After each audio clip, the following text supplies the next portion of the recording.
It seems like my OBS got disconnected. Chat? Sweethearts? My darlings in the chat? Am I back? Am I back? You're back. Okay. Alright. Okay. Good to know. Okay. I'm gonna continue reading, okay? Where was I? Alright. Since the OBS broke, I just read what Tamiko read. Tamiko typed in the chat. Drink some water, Yumi. Thank you. Thank you. I hope you don't mind drinking ASMR. I'm opening up my water bottle. Oh, sorry about that.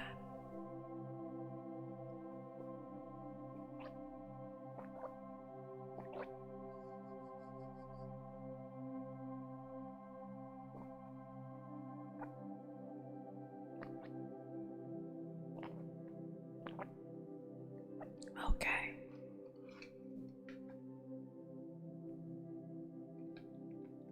Much better.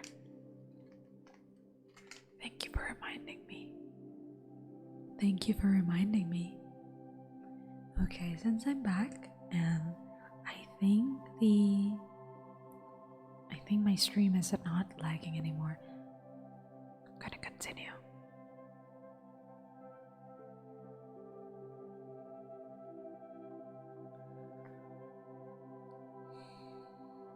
Oh, sorry. Give me a second. Alright. There we go. This latter argument seemed finally to soften the rigor of her determination.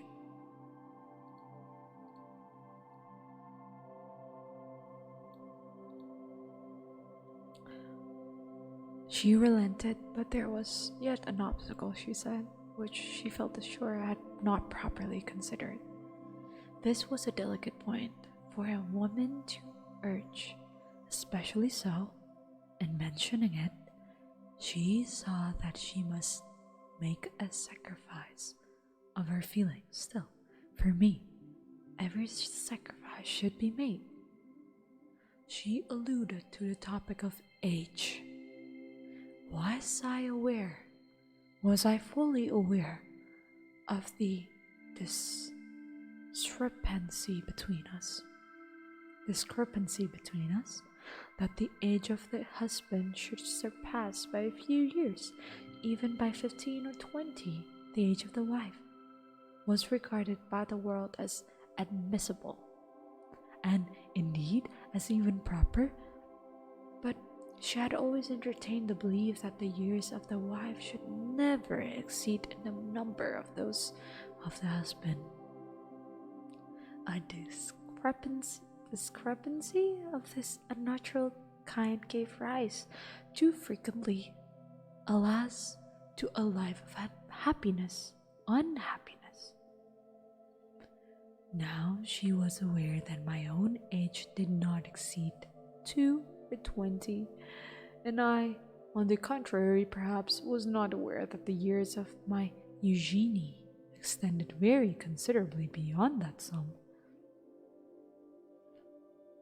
About all this there was a nobility of soul, a dignity of candor, which delighted, which enchanted me, which eternally riveted my chains. I could scarcely restrain the excessive transport which possessed me. My sweetest Eugenie, I cried, what is all this about which you are discoursing? Your years surpass in some measure my own, but what then? The customs of the world are so many conventional volleys. To those who love as ourselves, in what respect differs a year from an hour? I am 22, you say, "Granted, indeed, you may as well call me at once 23. Now, you yourself, my dearest Eugenie, can have numbered no more than, can have numbered no more than, no more than. Here I paused for an instant, in the expectation that Madame Lalande would interrupt me by supplying her true age. But a French woman is seldom direct, and as always, by way of answer to an embarrassing inquiry, some little practical reply of her own. In the present instance, Eugenie, who for a few moments past had seemed to be searching for something in her bosom, at length let fall upon the grass a miniature, which I immediately picked up and presented to her.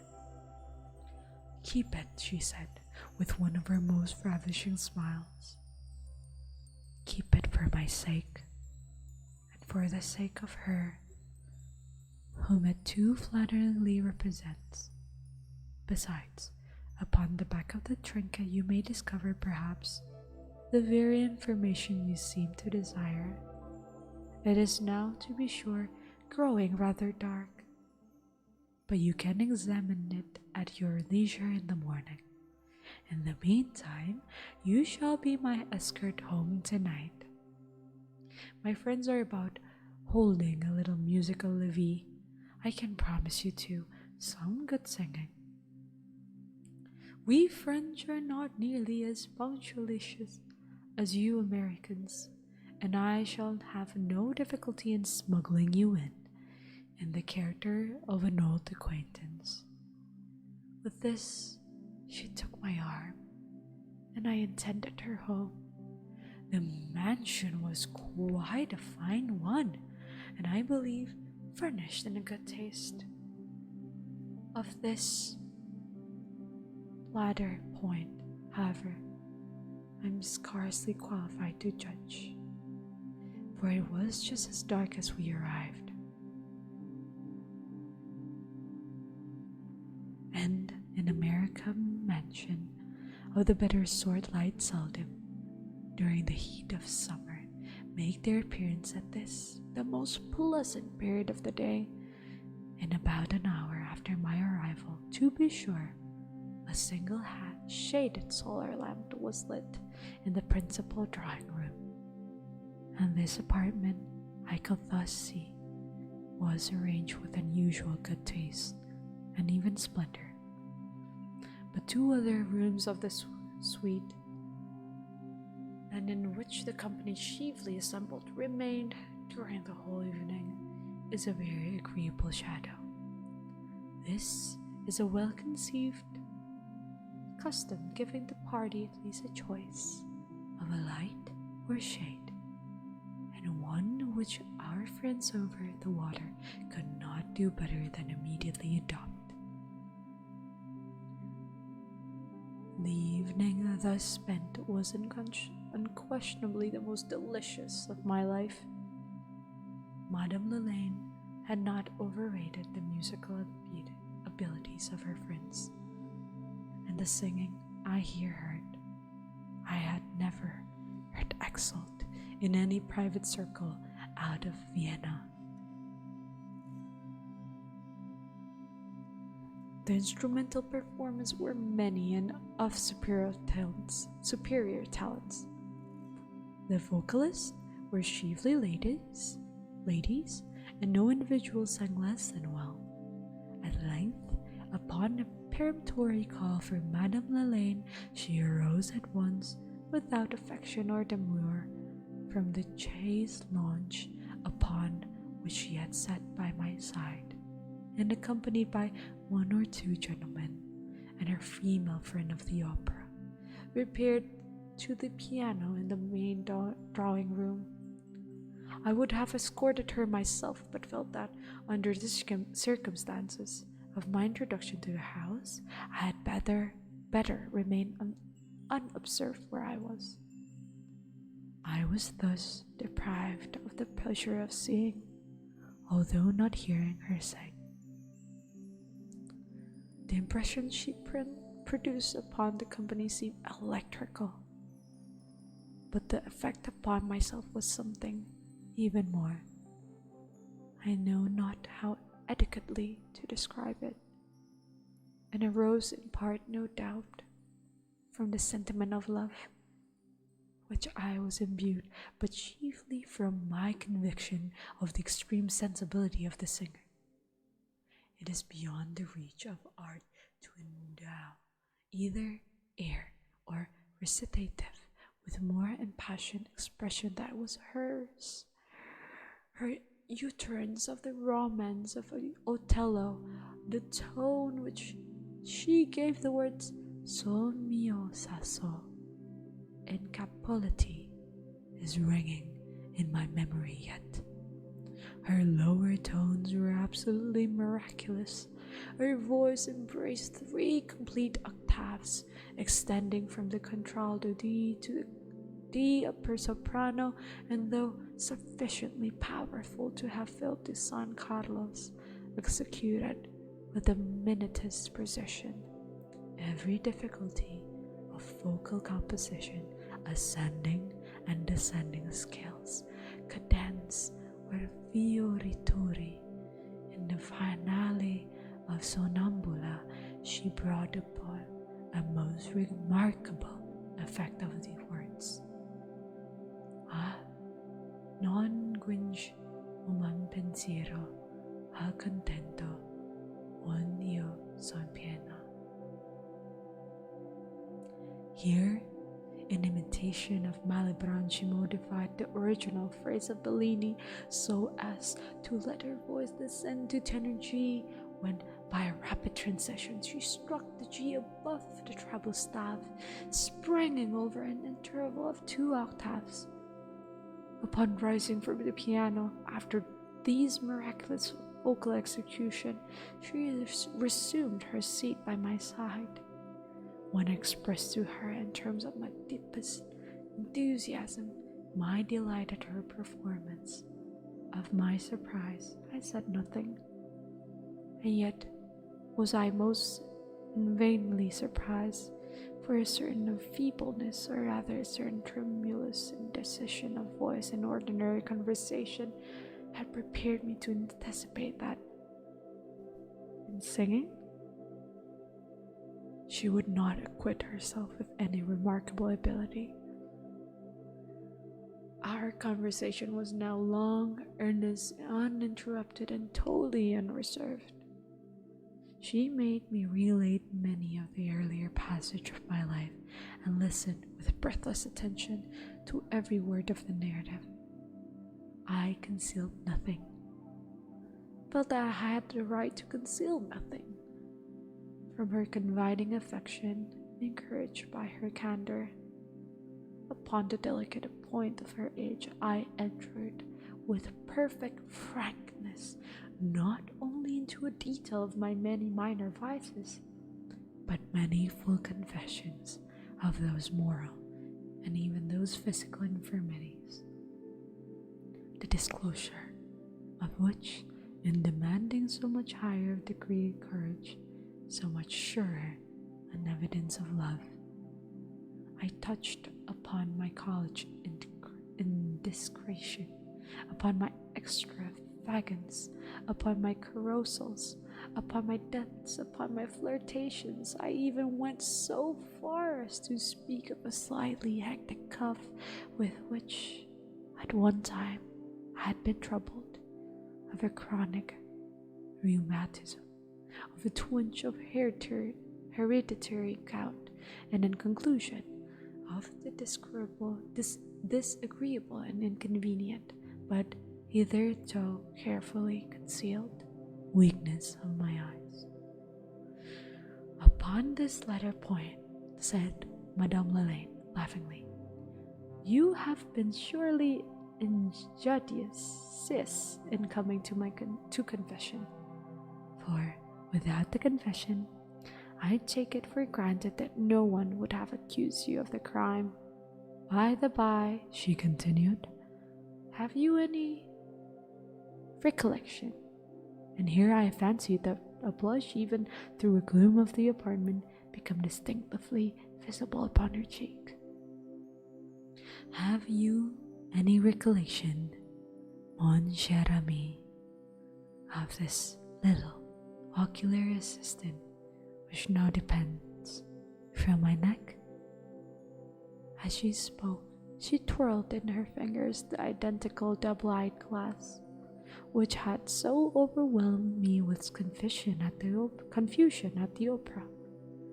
Full well, alas, do I remember, I exclaimed, pressing passionately the delicate hand which offered the glasses for my inspection.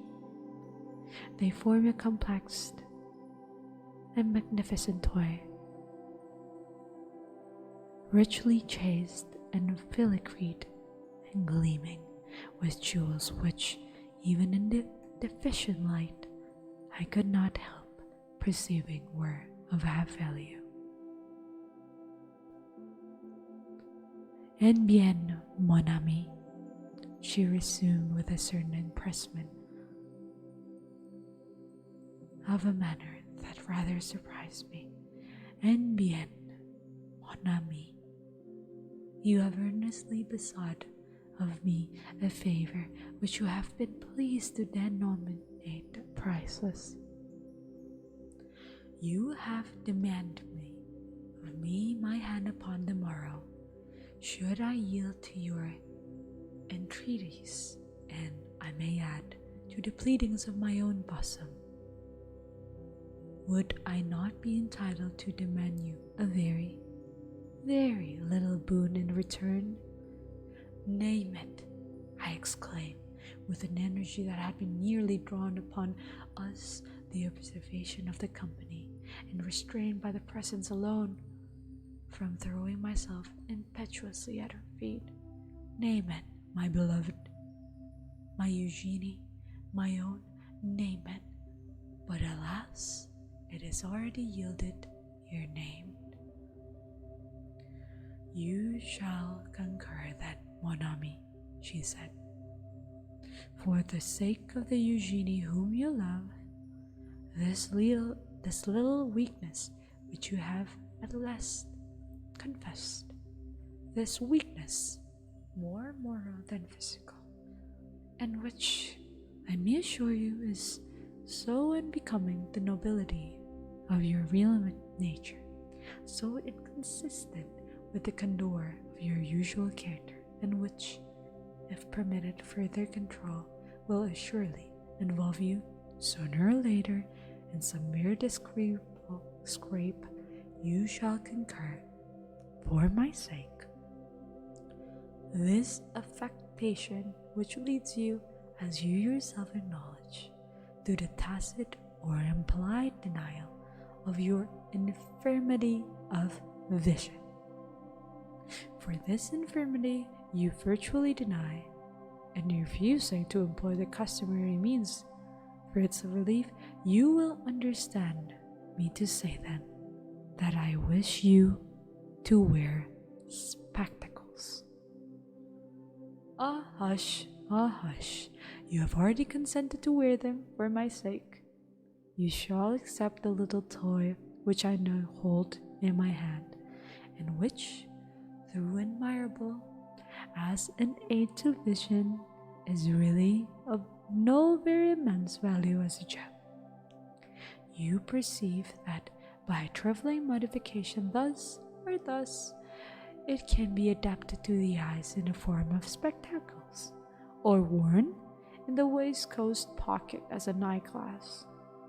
It is in the former mode, however, and habitually, that you may have already consented to wear it for my sake.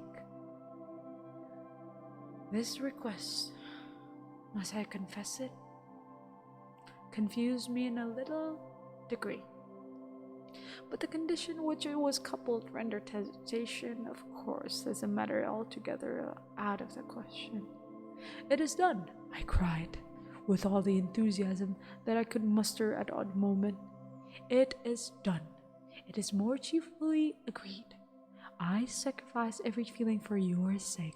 Tonight, I wear this dear eyeglasses as an eyeglass, and upon my heart, but with the earliest dawn upon the morning, which gives me the pleasure of calling you wife, I will place it upon my nose, and there wear it ever afterward, and the less romantic and the less fashionable, but certainly in the more serviceable form which you desire. Our conversation now turned upon the details of our arrangements for the morrow. Talbot, I learned from my betrothed, had just arrived in town. I was to see him at once and procure a carriage. The soiree would scarcely break up before 2, and by this hour the vehicle was to be at door, when, in the confusion occasioned by the departure of the company, Madame L. could easily enter it unobserved. When we're then to call at the house of the clergyman who would be in waiting, there be married, drop Talbot, and proceed on our short tour upon the east, leaving the fashionable word at home to make whatever comments upon the matter it thought best. Having planned all this, I immediately took leave and went in search of Talbot. But on the way, I could not refrain from stepping into a hotel for the purpose of inspecting the miniature, and this I did by the powerful aid of the glasses. The countenance was a surpassingly beautiful one. Those large, luminous eyes, that proud Christian nose, those dark, luxuriant curls. Ah, I said, exultingly to myself, this is indeed the speaking image of my beloved. I turned to reverse and discovered the words, Eugenie Leland, aged 27 years and 7 months. I'm pausing the reading for now. How's it going, chat? Where do you think the story is going? Hi, Celestial Fox 506. Welcome. Right now, I'm reading The Spectacle by Edgar Allan Poe. Apologies. How's it going, chat? Are you enjoying it so far? The table's about to be turned. The story so far has been really interesting for me. I'm intrigued. Great. Glad to know that.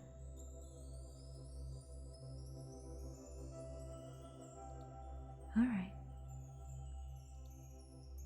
Do you guys have your water with you? Snacks? Anything? Or probably the rest of your chat. If the rest of the chat is not replying, I assume they're probably sleeping, and that means this ASMR is working. Hold on, let me get myself some drinks.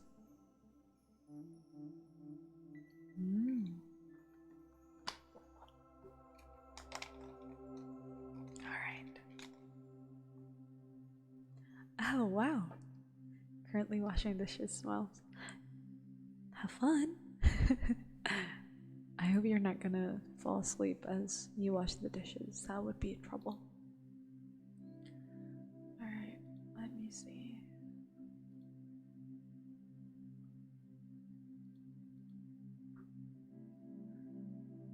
I'm gonna continue the reading now, okay?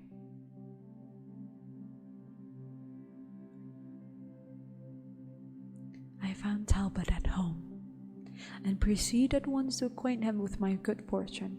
He professed excessively astonishment, of course, but congratulated me most cordially and proffered every assistance in his power.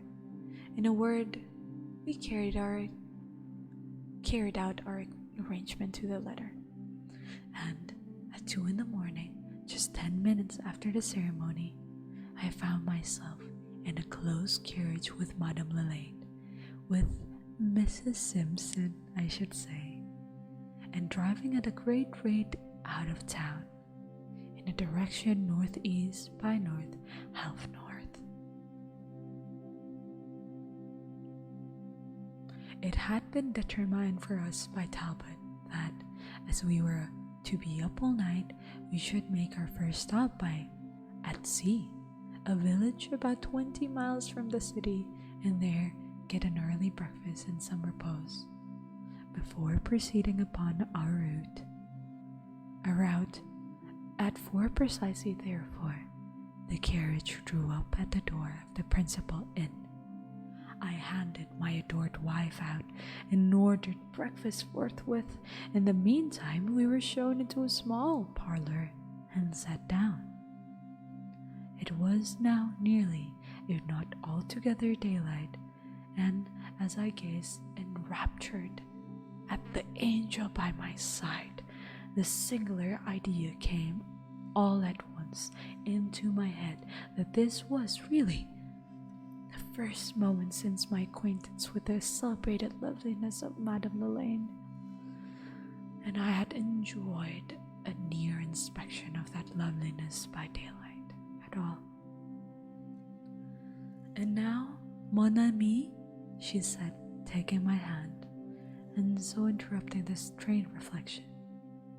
And now, mon cher ami, since we are in this lovely one, since I have yielded to your passionate entreaties and performed my portion of our agreement, I presume you have not forgotten that you also have a little favor bestow, a little promise which it is your intention to keep.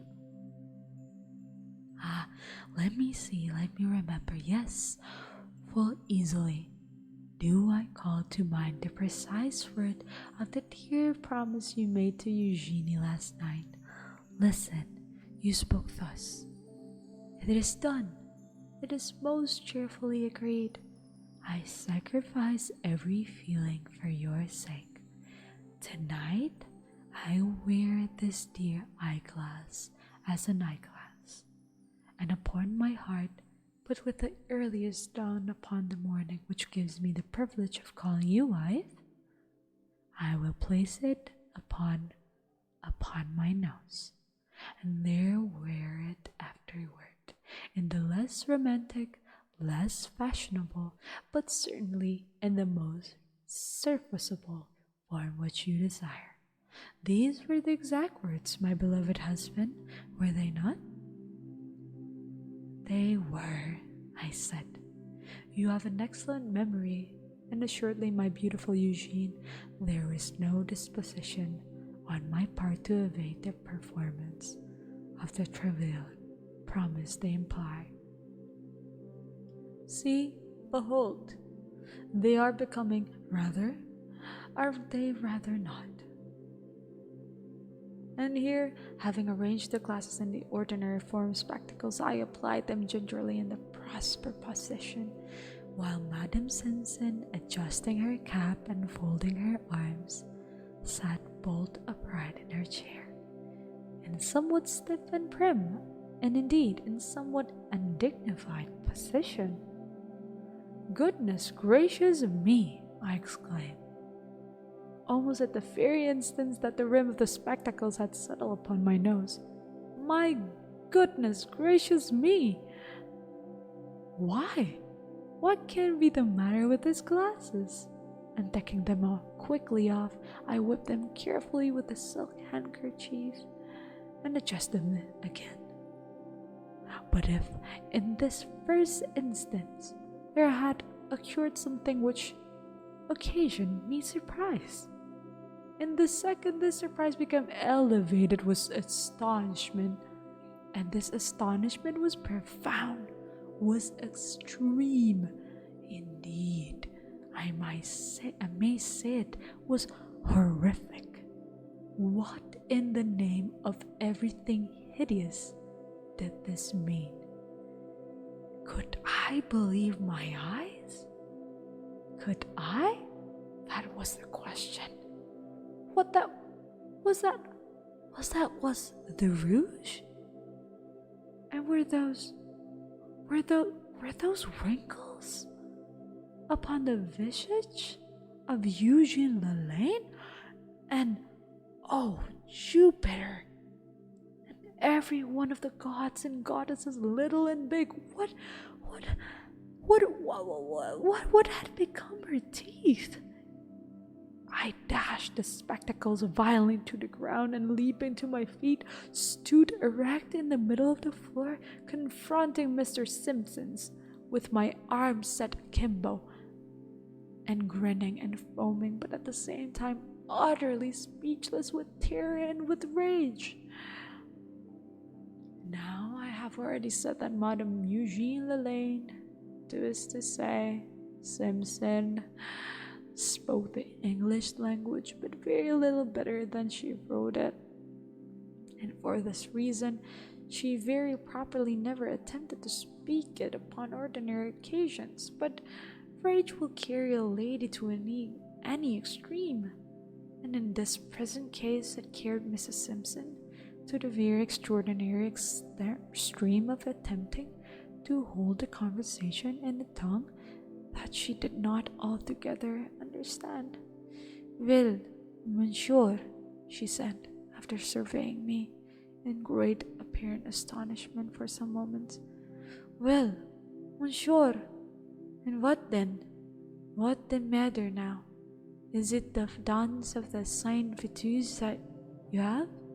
If you like me, what by the pig in the poke?" "You wretch," said I, catching my breath. You villainous old hag." "Hag? Old? Me not so very old. After all, me not one single day more old than 82. 82? I ejaculated, straggling to the wall. 8,200,000 baboons, the miniatures at 27 years and 7 months. To be sure, that is so very true, but then the portrait had been taken for the 55 years. When I go marry my second husband, Monsieur Lalande, at that time I had been the portrait taken for my daughter by my first husband, Monsieur Mozart." "Mozart?" said I. "Yes, Mozart," said she, mimicking my pronunciation, which, to speak the truth, was none of the best. "And then, what do you want to know about the Mozart?" "Nothing, you old fright. I know nothing about him at all. Only I had an ancestor of that name once upon a time." "That name? And what you have for say to that name is a very good name, and so is Mozart. That is very good name too. My daughter, Mademoiselle Mozart, she married von Monsieur Mozart, and the name is both very respectable name." "Mozart?" I exclaimed. "And Mozart? Oh, what is it you mean?" "What I mean? I mean Mozart, and for the matter of that, I mean Frozart too, and I think proper to mean it. My daughter's daughter, Mademoiselle Frozart, she married one Monsieur Crossart, and then again my daughter's granddaughter, Mademoiselle Crossart, she married one Monsieur Frossart, and I suppose you say that is not one very respectable name." "Frossard," said I, beginning to faint. "Why, surely you don't say Mozart and Frossard and Crossard and Frossard?" "Yes," she replied, leaning fully back in her chair and stretching out her lower limbs at great length. "Yes, Mozart and Frossard and Crossard and Frossard, but Monsieur Frossard, yes, one very big fire you call fool.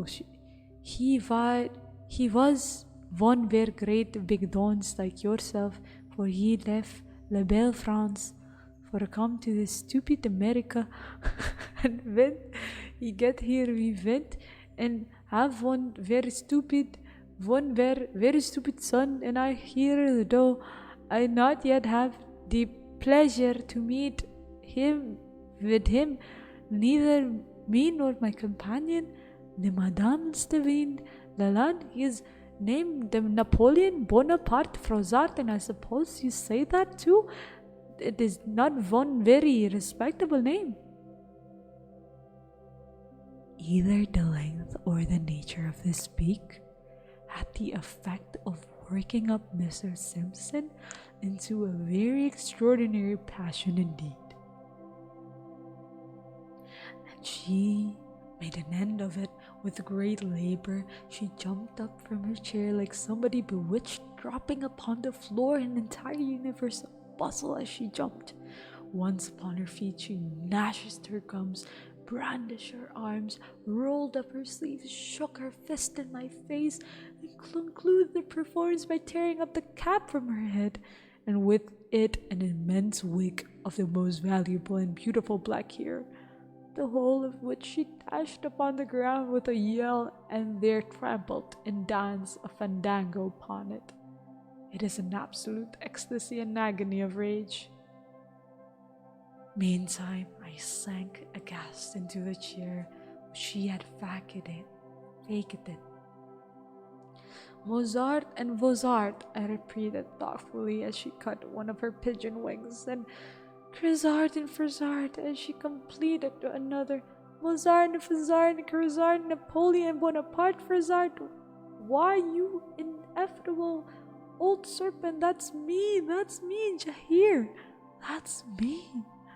Here I scream at the top of my lungs, top of my voice, that's me, I am Napoleon Bonaparte Frisart. And if I haven't married my great-grandmother, I wish I may have be everlastingly confounded. Madame Eugene Lalande, Quasi Simpson, formerly Mozart, was, in sober fact, my great-grandmother. In her youth, she had been beautiful, and even at 82 retained the majestic height, the sculptural contour of her head, the fine eyes, Grecian nose of her girlhood.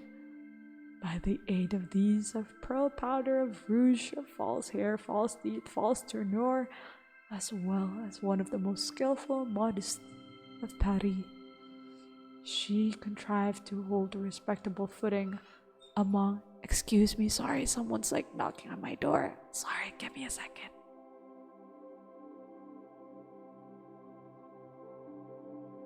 Alright, apologies. I'm gonna continue reading now. Where was I? So, where was I? Apologies, sorry. Someone's walking in my room.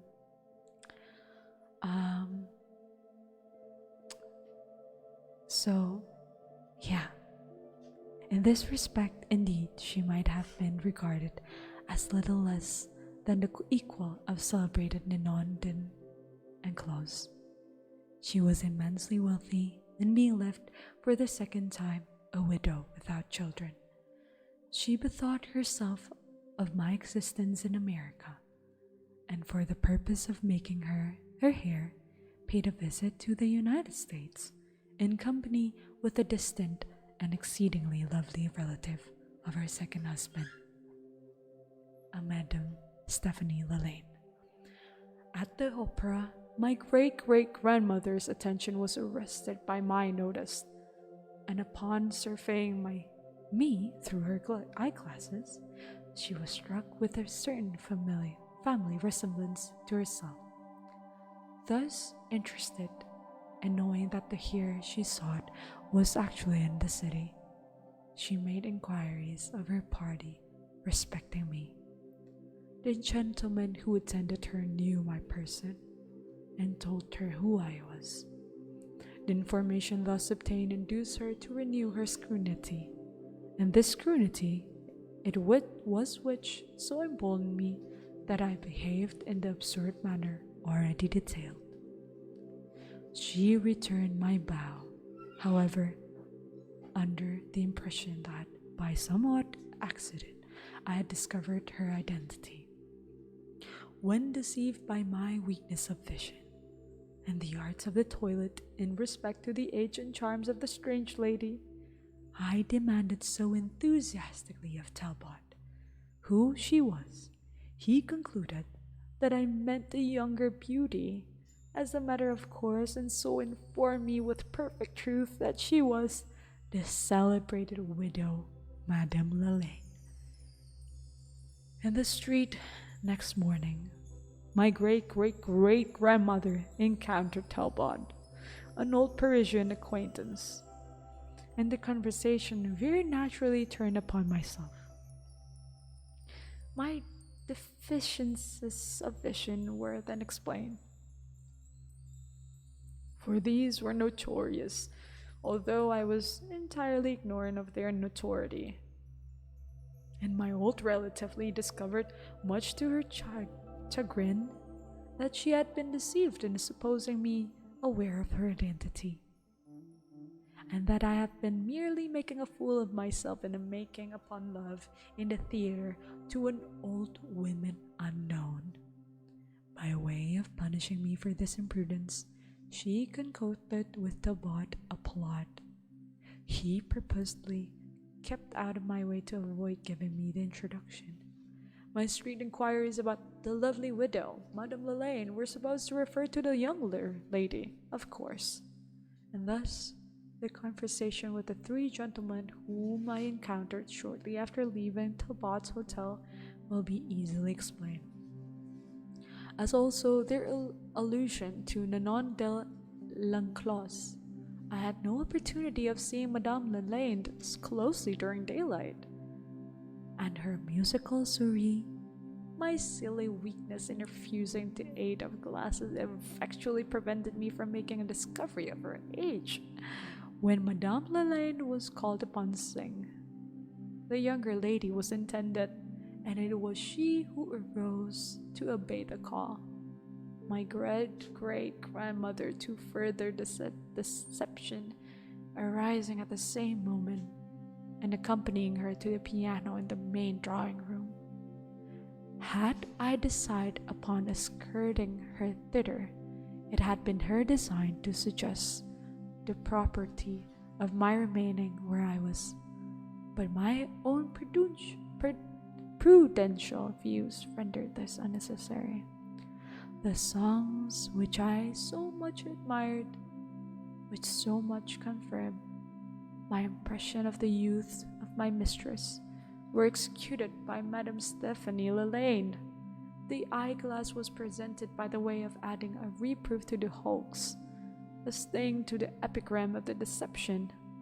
Its presentation afforded an opportunity for the lecture upon affection, with which I was especially edified. It is almost superfluous to add that the glasses of the instrument, as worn by the old lady, had been exchanged by her for a pair better adapted to my years. They suited me, in fact, to a T. The clergyman who merely pretended to tie the fatal knot was a boon companion of Talbot's and no priest. He was an excellent whip, however, and having doffed his cassock to put on a greatcoat, he drove the hack which conveyed to happy couple out of the town. Talbot took a seat at his side, the two scrandals with us in at the death, and through a half-opening window of the back parlor of the inn, amused themselves in grinning at the denouement of the drama. I believe I shall be forced to call them both out. Nevertheless, I am not the husband of my great-great-grandmother, and this is a reflection which affords me infinite relief. But I am the husband of Madame Lelaine, of Madame Stephanie Lelaine, with whom my good old relative, beside making me her sole heir when she ever does, has been at the trouble of concocting me a match. In conclusion, I am forever done with billet doux and am never to be met without spectacles. That is Spectacles, The Spectacles by the great Edgar Allan Poe. Hello, Sushi Heroes. Welcome, welcome. So, we're reading tales and poems of by the great writer Edgar Allan Poe. So, what do you guys think? You loved it? It was really funny. Yeah. I'm sorry for the interruption, you guys, earlier in the middle of this story. And I hope that you can still hear me well right now. Yeah. I also loved it. It was very enjoyable for me. The scenes were funny. And that's why, you guys, if you have really bad vision, make sure that you get those glasses ready, alright? Make sure you don't mistaken your great grandma for a cute little girl, cute young girl. Oh wow, that was intense. And it was a really long read too. But yeah, I had a really fun time reading stories and reading poems for you guys today. This is a little bit different from what I usually do. And I've been experimenting a lot, right, with contents that I want to stream. And yeah, I'm very thankful that you guys are here with me, reading this tale together. It was so good. At least he's here. Yeah. At least, right? Yeah. It was very lovely. Thank you so much for staying here, staying through the stream. Tamiko and Geeky Cat Dragon. I really do appreciate it. And I hope that the stories, the poem, and everyone in the chat as well. I assume, I'd like to think that those who didn't type in the chat room, probably because they're already sleeping. I hope so. But yeah, I really did enjoy reading those stories for you guys, and I think it's time for me to end the stream now. So thank you very much, you guys. Thank you for coming. For those who leave the comments, for those who joined the stream, I can't thank you enough for that.